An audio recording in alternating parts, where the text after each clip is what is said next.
Welcome to Beyond the Bit Quantum Pathways. I'm Amir Rasool, and today I'm absolutely delighted to speak with someone who's been at the forefront of quantum commercialization. She's gone from leading Microsoft Quantum's AI and space go-to-market strategy to not launching one, but two ventures that are reshaping how we think about quantum adoption and women's leadership.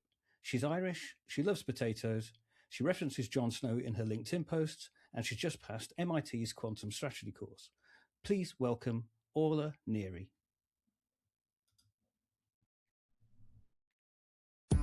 Quantum technology is moving fast, but building real impact takes more than breakthroughs. It takes the right people, the right strategy, and the right ecosystem. Welcome to Beyond the Bit Quantum Pathways. I'm Amir Rasool. Each episode I speak with founders, researchers, and operators, shaping how quantum is built, commercialized, and scaled in the real world. And if you're building teams in quantum, QAI Talent tackles this exact challenge.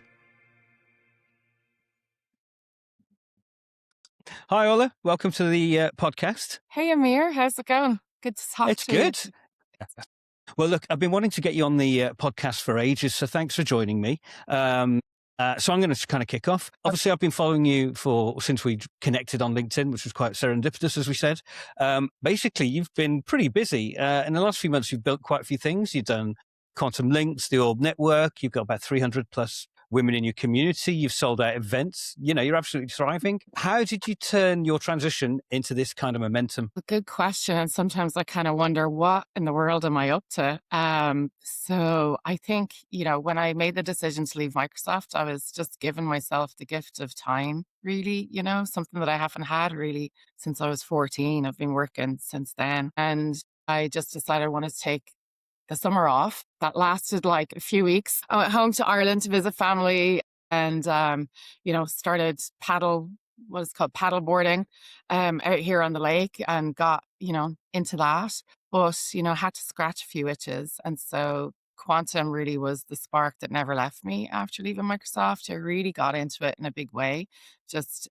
I'll never know enough about it, honestly. Yeah. So I started reading more. I signed up to do the course, the MIT course, and I just wanted to start writing again. Writing is the way I learn.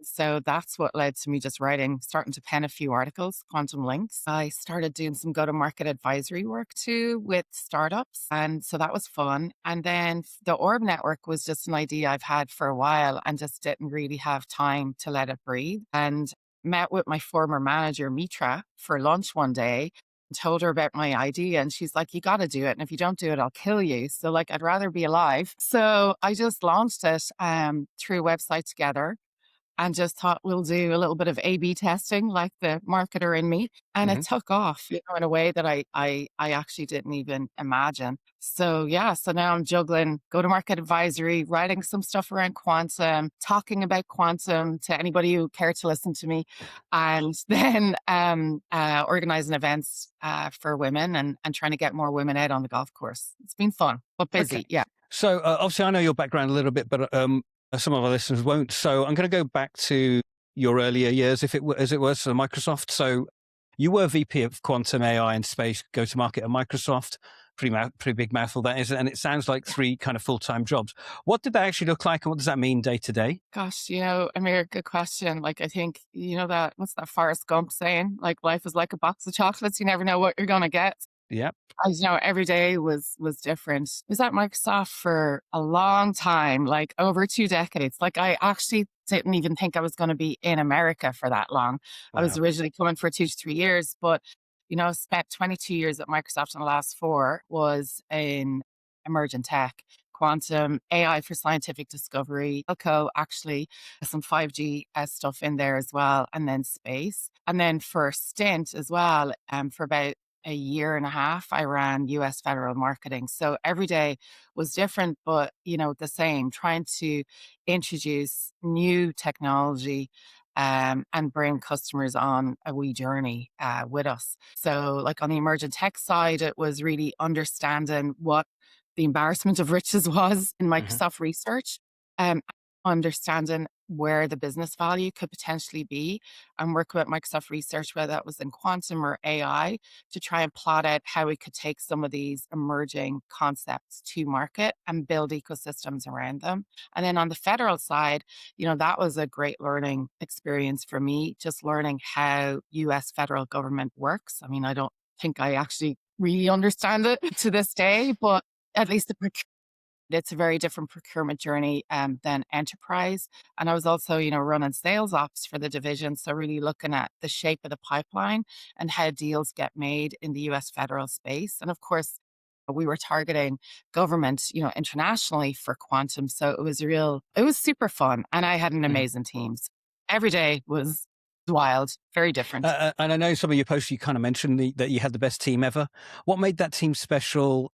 And I suppose, what did you learn from building such a high performing team in this emerging tech? Yeah, best team ever. It became a bit of a fun thing. Like it started, I think, way back in COVID in the early days when we were working on AI business school and things like that. And just no matter what the task was, everybody just sort of rose to the occasion. So I said, Jesus, I have the best team ever. And then it sort of stuck. But for the last few years with the quantum, in particular, the quantum and emerging tech team, it was just, we were all on the same page. We were a bit of a family. So like, even if, we didn't agree with each other in the room, when we left the room, we had each other's back. So there was Yeah. this, it was a culture of, it was safe, and you need that when you're in the innovation world because you're trying new things. Like you're writing on blank sheets of paper, you have to trust Yeah. and give folks time and whatnot. So I felt we did have that foundation of trust on the team, within the team, but then also with the teams we worked in. I have huge respect for the quantum scientists that I had the honor to work with, like the passion,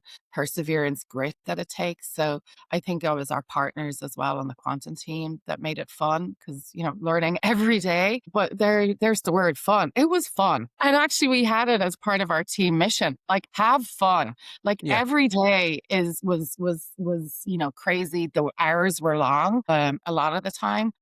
Like, when you're working in emerging tech or like ever since, the subscription model came in for cloud business models, there's no downtime. Like there's no like, hey, you release a product to the market, you celebrate, you have the launch party and then you're done. It's continuous.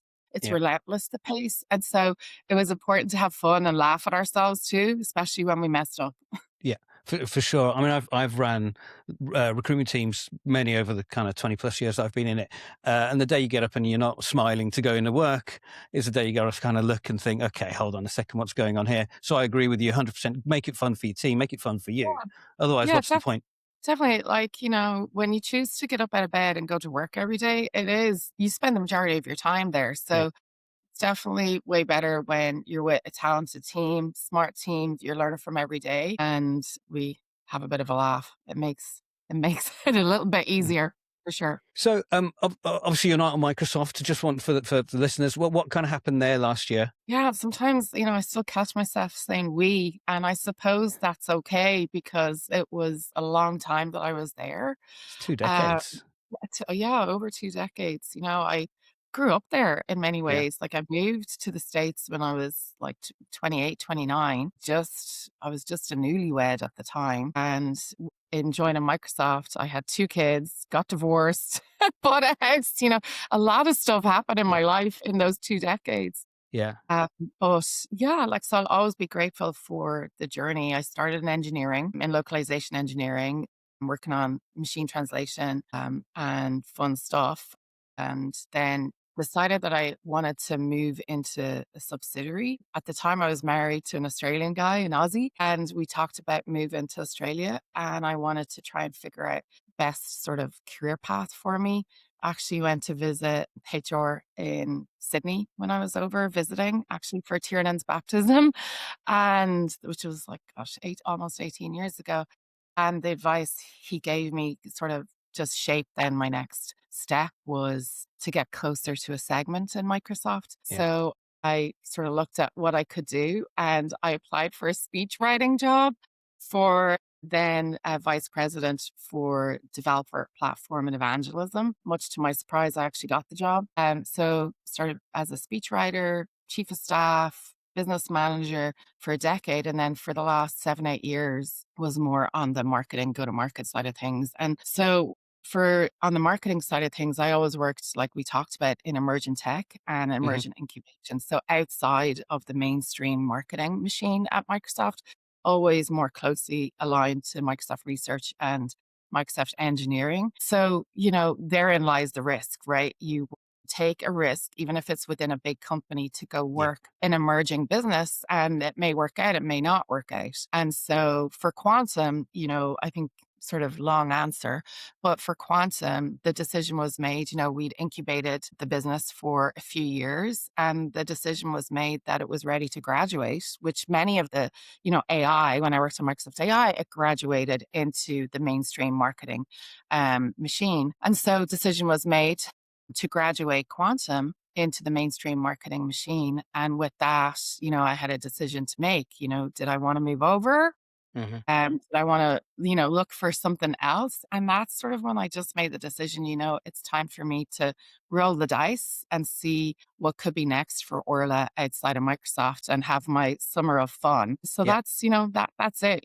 Decisions are made from a business perspective. And then, you then have decisions to make for yourself. Like, what path do you want to go down? And I chose to go down a very uncertain path because I didn't really know what I wanted to do, Hmm. but that was okay. Talking Here about we are. summer of fun, I made myself very busy. you conveniently missed that Cabo, I believe, margaritas.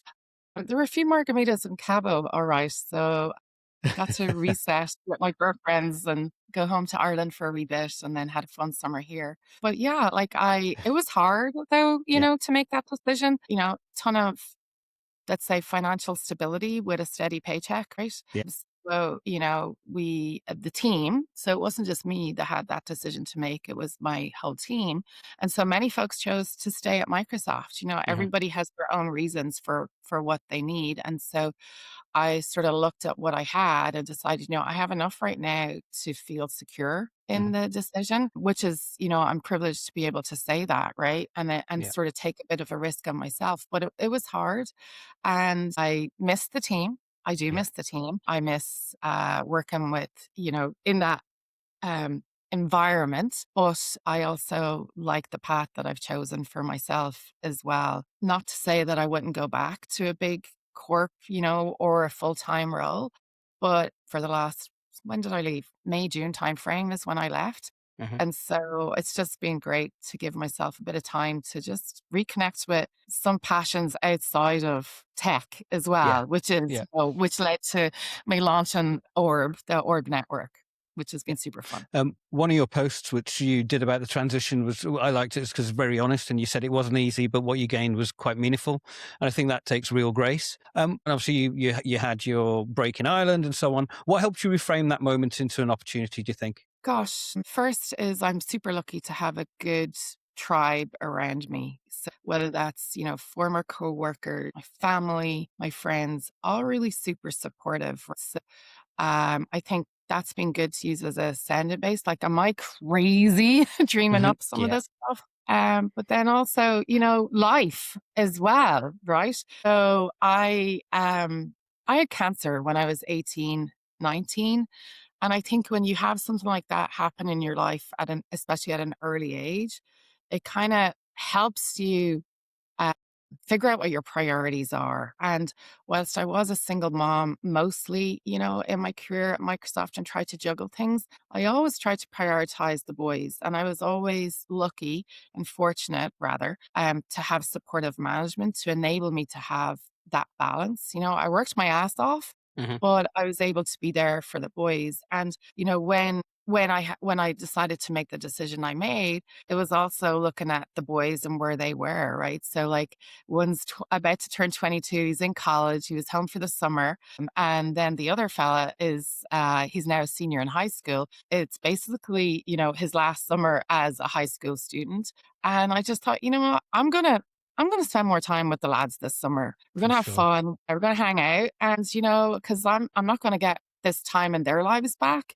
Yeah. I don't want to, be crazy dramatic about it, but that was help. Like, you asked me, how did I help frame, I suppose, a layoff, right? Yeah. Um, an opportunity for me. And it was just to kind of put it all in perspective. Microsoft was a big part of my world and my life for a long time, but it wasn't my whole world. Yes. My identity wasn't completely wrapped up in, hey, I'm Orla, I'm a Microsoftie. It's a part of who I am, but and it enabled me to build a life and a lifestyle that I've, enjoyed. Yeah. But it's just that, Yeah. and I whilst the experiences will never leave me, the memories will never leave me. Companies also come and go. And Yeah. so, I hold with it the friendships.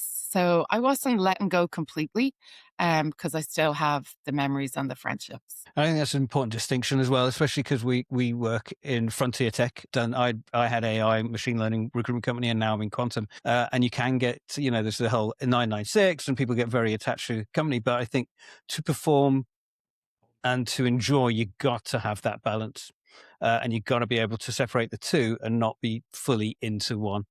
But talking about Yeah, going like forwards, even I wanted. actually, even in Sorry, pardon. Yeah, I was just gonna say, like, even like, like speaking of emerging tech, like, because we're both working in this space, it's hard not to fall in love with the Yeah, technology that you're working on, right?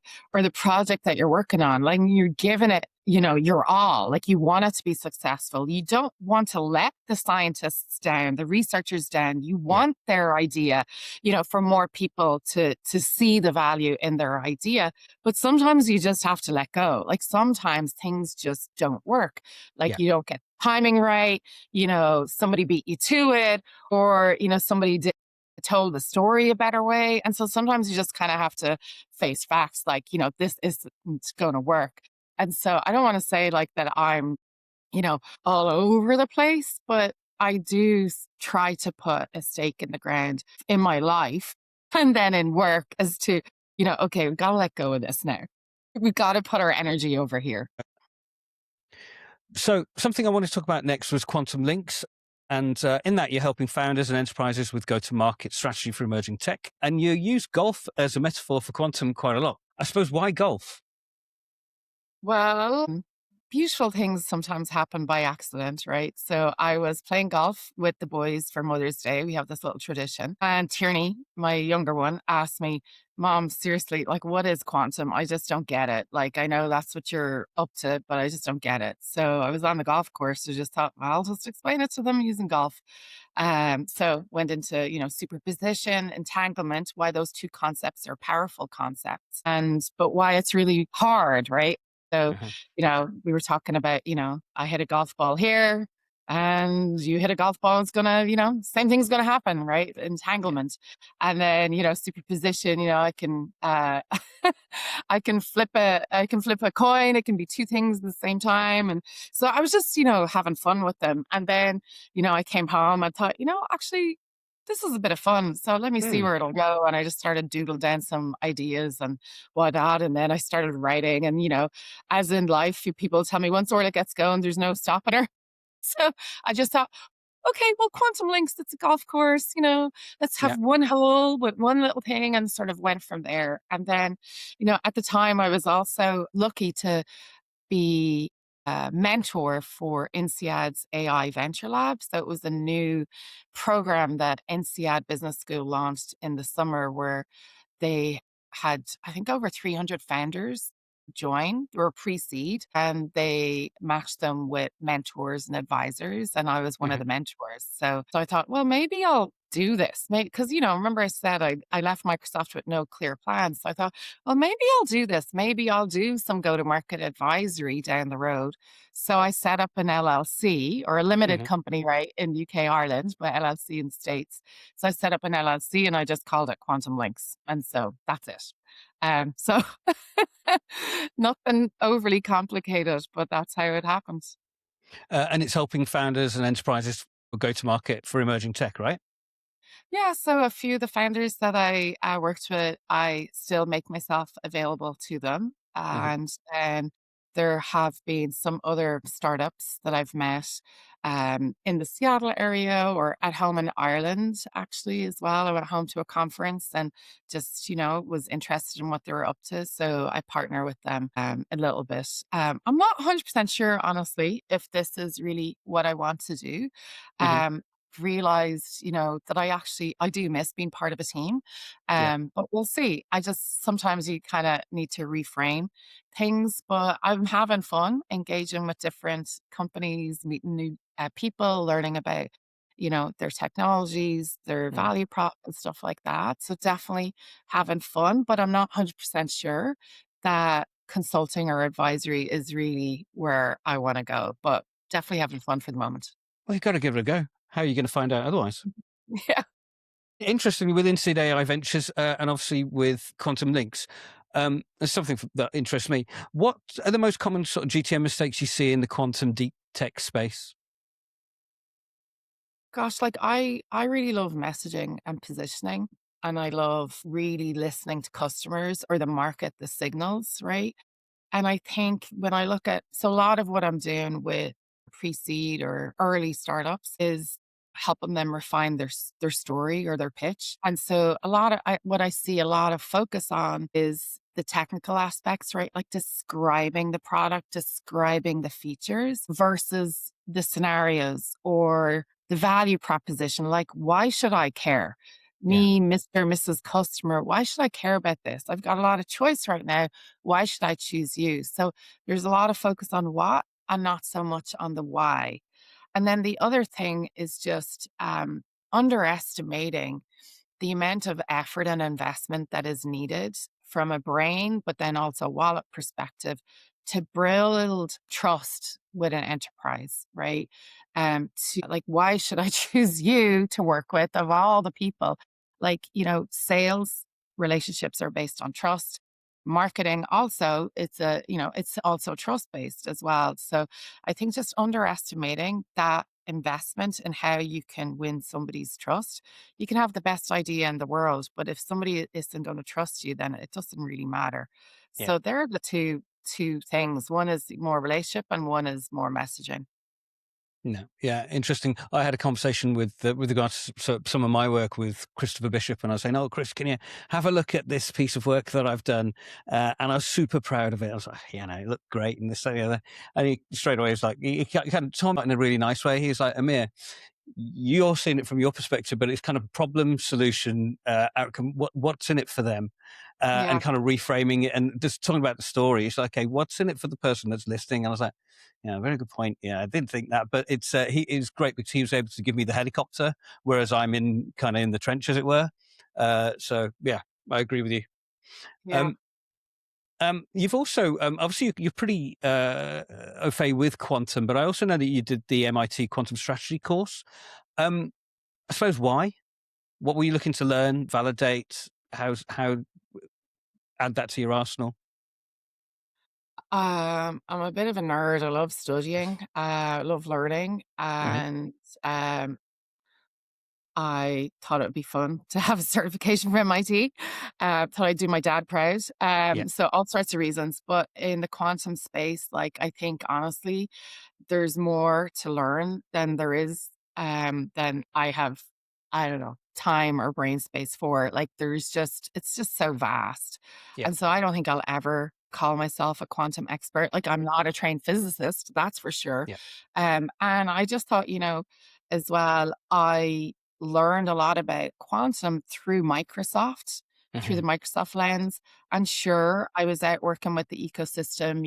I was at conferences, I was reading Substack articles. Like speaking of Chris Bishop, I was following some of his content too, and Brian Lanahan, Rob Hmm. Suter, a bunch of folks, right? And learning, from the best. But I still thought that I had quite a myopic deep view because I was coming from Microsoft Quantum, right, where we were working on the topological approach. And I thought, what? I think it would be fun to do the MIT course. Hmm. It's and be part of cohort number one when Steve Soares, who's involved in that course, told me about it. And I learned that, Professor Will Oliver was also deeply involved in constructing that course. I thought, you know what, why not? And I have my summer off, and Yeah. so I thought let's jump in. So I think it was like 8 weeks or so, and I'm glad I did it. It wasn't just for the content, but there was also a nice community aspect to it. So, Hmm. there's a little bit of a bridge actually now thinking back. I actually hadn't thought about that. But it was a little bit of a bridge, right? Because I was working with the team in Microsoft, Yeah. and then I had this quantum curious community.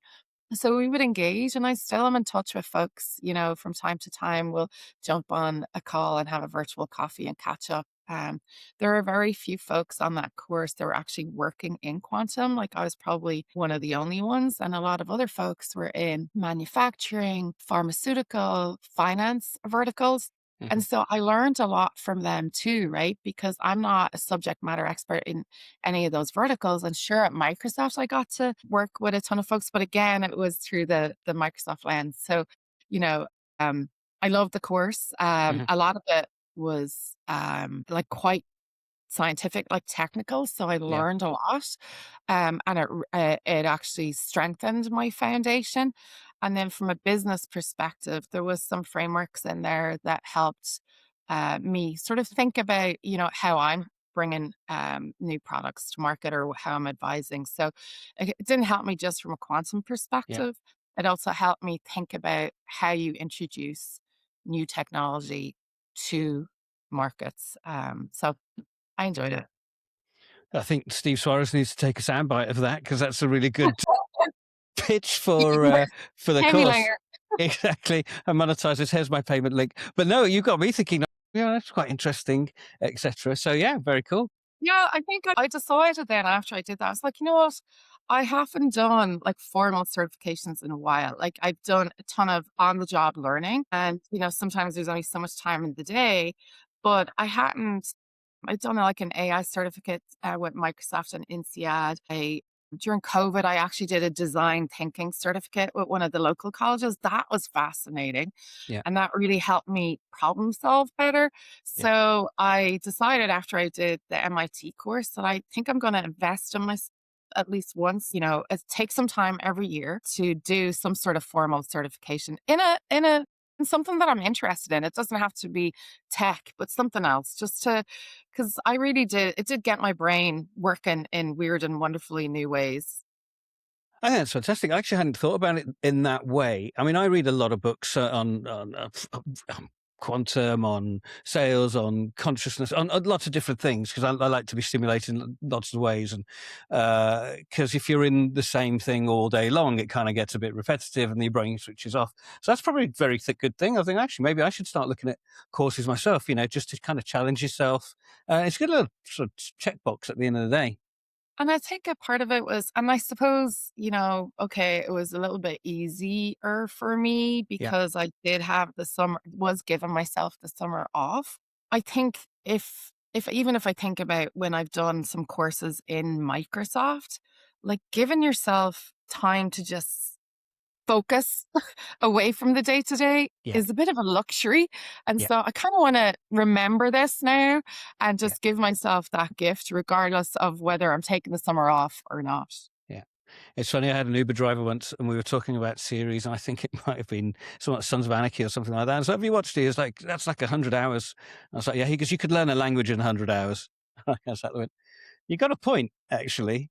Bad time Yeah. management. You say, okay, well, I can take 20 hours of that and potentially apply myself to learning something completely different. But that kind Yeah, of it's triggered that funny, like, memory for me. funny, Amir, like, it's Uber driver for me, it's Instagram. So I Oh, God. haven't spent as much time on Instagram as I have in the last few months because of the ORB network, and I know we might get into that in a wee bit later. But, like, now I'm on Instagram, for the ORB network, do my little posts and whatnot, and so now I'm getting hit with all this and it's hard sometimes to stop yourself from scrolling, but some of it is actually great. And some of it is just like, Orla, what are you spending your time on? Honestly, I discovered Instagram Reels probably about 4 months ago too, and I think I'm getting arthritis in my thumb now because it's just this thing going on. Some of it's fun, but I think I was going to delete it, and then I didn't. But I think I work so long and I'm so intense. It's kind of a good release and there's a bit of a laugh, and then you see something that's quite interesting. You go, oh, okay, that's quite cool, etc. But once again, agreed. I do need to kind of limit that time a little bit. And my But friend's it's going, so have you got Snapchat? I'm like, no, interesting. no, no, don't give me any more. I don't I need any know, more. This is enough but for me. it's definitely interesting, right? Seeing actually the algorithm at work, right? Speaking of Crazy AI, so, fast. like, I had like my own Instagram that I did hardly anything with. All I did was post and photo. It was more, friends and family sort of thing. But then the stuff that I have on that feed is completely different to the Orb Network, because when I'm in the Orb Network, I'm getting feeds from other golf communities, women communities, Yeah. and then stuff targeting women like GLP-1 weight loss stuff. And I'm like reading it going, what? Honestly, it's crazy fast, that algorithm. Yeah. Well, we talked about the Orb Network. So, I mean, I know what Orb stands for, but I think you should take the stage, as it were. So what does Orb stand for? Okay, well, it stands for my initials, Orla Roisin Bridget. So that just happens to be one abbreviation, but the other one is opportunity, resilience, and belonging. Yeah. And so when I thought about creating this network for women that was around leadership, wellness, but then also introduce more women to golf and encourage more women to play golf, my brothers Mhm. make fun of me as just that I was just creating a more expansive social life for myself. But I just thought, okay, a network is an orb. And I was like, oh, well, my brothers call me Orb. So that could be fun. But really, it is about women creating more opportunity for each other, Mhm. open doors for each other, because it is professional networking community. Resilience, building more resilience into our careers. So, right now it's only Seattle based. And so in Seattle, there's a high concentration of tech. And I wasn't to know this at the time, but there's been a lot of layoffs in Microsoft, Amazon, Yeah. AWS, Meta, and others. And so a lot of folks are, in this season of transition, figuring out what they want to do. And so I wasn't to know that then, but I think that's part of the reason why the community has actually grown, Mm. because folks are looking for more ways to network, but then also more community. And then belonging was, where a place where you feel like you belong, where you can find other folks that are in the same position as you, whether you're just getting started in your career, you're in a transition, or you want to pivot, right? You've been doing Yeah. something for a long time and you want to move from corp to be a founder, or you want to move from corp to into the PVC world. There's a lot of women that have joined the network that are from all different walks of life. Mm. So yeah, it's growing at a fast rate. Like, Mhm. speaking of Instagram, like, I think the September, October, it was about 100 odd, and now there's, close to 500. I know people go whippity doo dah, but for me, that's like, wow, That is wow. not, Look, not you start wrong. something from scratch, which is an idea which kind of fermenting in your brain, and you get to 500. I think that's amazing. So is the Spark Exchange part of the Orb Network as well then? Yeah. So here's the thing is I decided, okay, look, I have this idea. My former manager, Mitra, was like, if you don't do it, I'm going to murder you. So I thought, what, I'll just throw a website together. So threw a website together, put a post up on LinkedIn, and literally overnight, 50 people signed up. And now it's free to join, right? Yeah. And so I thought, Jesus, gosh, I need to do something now with this. Like, I'm on to something here. There's an appetite, like, and it's not a money making thing for me at all. It's for a nonprofit. And I just decided, okay, you know what? Some folks are like, hey, you should do this on a subscription, join and whatnot. But I just decided, that's putting a lot of pressure on me to deliver Mhm. continuous value. And given that I really don't know what I want to do right now, long term, I don't want to do that. So what I decided to do was to focus on community gatherings. So I put one gathering together in September to do an official launch, and that blended leadership, wellness, and golf in that one experience. And then the second event was in November, the Spark Exchange event, and that was about mentoring. So I curated 10 amazing mentors from all different types of careers. And I want to intentionally keep the gatherings more intimate. So I had around 50 women. And so I just divided them into groups, and sort of it was like speed dating, speed networking. Yeah. So I rotated the women around the room so that they met all 10 mentors throughout that evening. So that was the Spark Exchange. And then the next one is coming up in a couple of weeks in February, called Own Your Worth, and it's Build It, Brand It, Bank It. And it just sold out last week too. And again, similar, 50 to 60 women that'll be in the room. And I've got six amazing women coming in to speak around brain fitness, investment, and then also building your own brand, building your voice, strengthen your voice, and navigating your career. And there just seems to be, appetite out there for those type of topics. And so I'm looking forward to that one. It should be fun. So the Spark Exchange event was the second event for the ORB Network. So it was this idea that I had to curate a set of mentors who could give advice to ladies on their careers. And so the mentors were from all different walks of life. So I also did it a little bit like speed dating, speed networking, where I put the ladies into, 5 or 6 different groups, and they rotated throughout the evening to meet all the mentors. And then we had some, open networking afterwards too. And so it was great, and conversations flowed easily. And then out of that event, a lot of the conversation was really around career transitions Hmm. and, getting clear on your own story and your own journey where you want to go. And so I decided, okay, well, in February, like New Year, New You, speaking of like Happy New Year. So the next event is actually in February, your worth, and it's all around build it, blanket, bandit. Build it, blanket, build it, brand it, bank it. So build it is, wow, it's a mouthful. I need to rethink these things. And so build it is all around like cognitive fitness. I was at a TEDx event in the fall in Seattle, met this wonderful, inspiring lady, Xenia, who's the founder of her own company called Mindio, a brain fitness company. So she basically heal the inflammation in our brain that was causing a brain fog and all sorts of stuff from a concussion that she had when she fell. So anyway, so she's going to come and talk about how we can reduce inflammation in our brains in different ways to help with brain fog, fatigue, mood, all sorts of stuff. A lot of things that happen when you're going through life's changes, like the menopause. Sure. And Yeah. another lady, one of the things I want to do is help women grow their businesses. So another lady is coming to teach us some Pilates exercises, and she's going to use the event as the launch platform for her new Pilates business, which is Pilates for Golf, Core Drive. And then I have other amazing ladies that are going to help women take control of their finances as well, because I Yeah. was reading some statistics around how women day to day are, amazing looking after the day to day finances, the budgets and whatnot. But when it comes to investing in retirement or building your wealth, we don't tend to do a great job of it. So I have some amazing women from 2 different banks that are going to come and talk about what it means to take control of your financial future, Hmm. not just your professional career future, but also your financial future.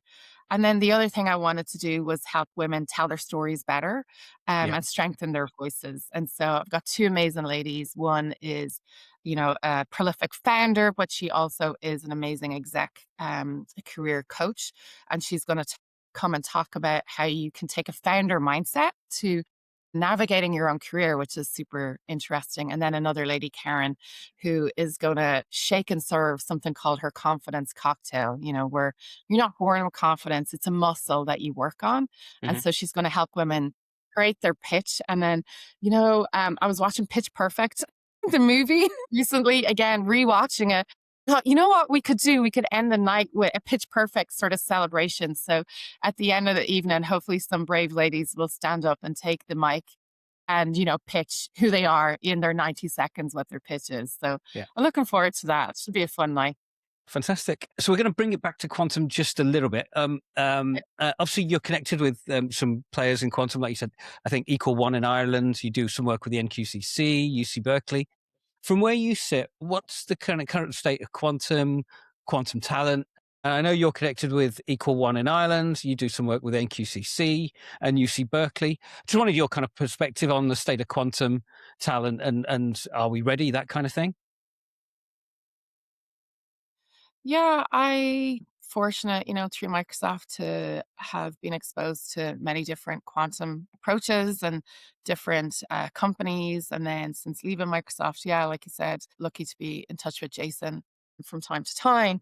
But yeah, no, I don't think we're ready. I think that there is a skill. I mean, you probably could tell the story way better than me in terms of what you're seeing in finding qualified folks for the jobs. So, no, I don't think we're ready from a skilling perspective. I don't think organizations are ready from a risk perspective with post quantum cryptography. And I don't think there's enough awareness still around the opportunity that quantum can create for organizations. But it's not surprising, really. Like, I've lived this as well for AI. Hmm. Like, I was involved in Microsoft AI around 2016, 2017. And if we think back to then, there was no even college degrees, like bachelor degrees, in AI. And I think it was around 2017, 2018 that I think actually it might have been in Scotland, like University of Edinburgh, I think. I'm not 100% sure, created the first bachelor's degree in AI. Yeah. And then, like, fast forward to now, right? Like, I think I saw a stat recently that at least in the US, between 24 and 25, the number of bachelor degree programs in AI has doubled. I think it went from like 90-ish to just under 200. Hmm. So, when that's a signal, right? Like, as a marketer, I'm always looking Yeah. at signals. So when you see third level education, meeting a need, you can see that the technology is starting to really scale and diffuse through society.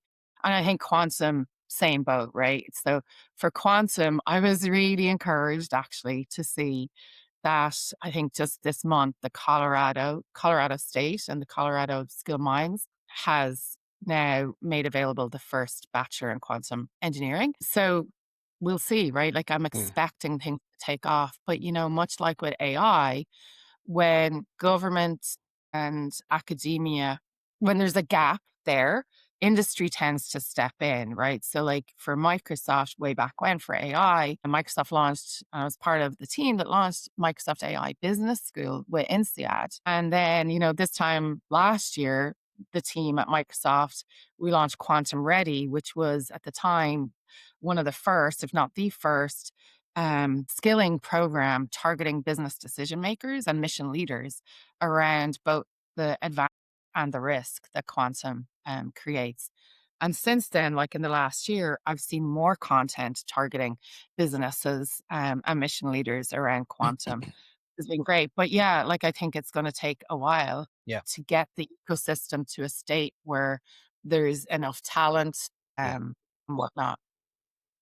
Excellent. So I suppose, and this from your perspective, for someone who's listening, who's quantum curious, maybe they're in tech, maybe they're in business, maybe wherever, what advice would you give them about breaking into this space? Because you come up from it, like you said, well, you're not a physicist, neither am I. So you come from a very good, unique perspective. Yeah, I was fortunate, right, to be part of the Microsoft quantum team and get exposed to a lot of the thinking and a lot of the concepts that way. Like, I mean to say, I didn't have to really work that hard to get into quantum because I was reordered into it, right? Yeah. And but I'd say now, I get asked that question a fair bit. And I think what I love about quantum is also the community. It's very welcoming, right? It's very, very welcoming. And I know that when there are breakthroughs, and papers are published in Nature, there's a lot of dialogue, which is really what the scientific community historically has had, is dialogue, like, to really push the science forward. And so I think my advice is, look at Substack, look at LinkedIn, go to conferences and reach out, Yeah. just reach out. People typically, it's been my experience, at least in the quantum community, that people are really generous with their time and want more quantum curiosity out there, and they want the ecosystem to grow. So if it's only growing with physicists, that's not going to give the diversity of thought that the industry needs. And so I think, with anything, any emerging tech, you need the builders, right? The researchers, the scientists who are pouring their lives into making things a reality. But then you need the translators, Uh-huh. right? To translate that into business value, be it folks that are working on business planning and business models, or folks who are working on marketing, folks who are working on sales. Like, you need it all. Yeah. So I think don't let quantum um, overwhelm you or put you off just in the concept in and of itself, because there are folks out there who are really amazing at explaining the concepts to you. And then you, if you are in finance, if you're in manufacturing, if you're in any of these things, then I think you can then start to envisage what sort of scenarios could be possible. Fantastic. And talking about time, and thank you so much. You've been super generous with your time with me today. And I know we're running out of time and you've got things to do. So going to do a couple of quick fire questions. And so here's one. What's the best quantum analogy you've ever heard? Okay, well, mine, of course, Amir, the golf ones. But There we no, go. seriously, I think it's quantum being the language of nature. I think that's really powerful. Most overhyped quantum application.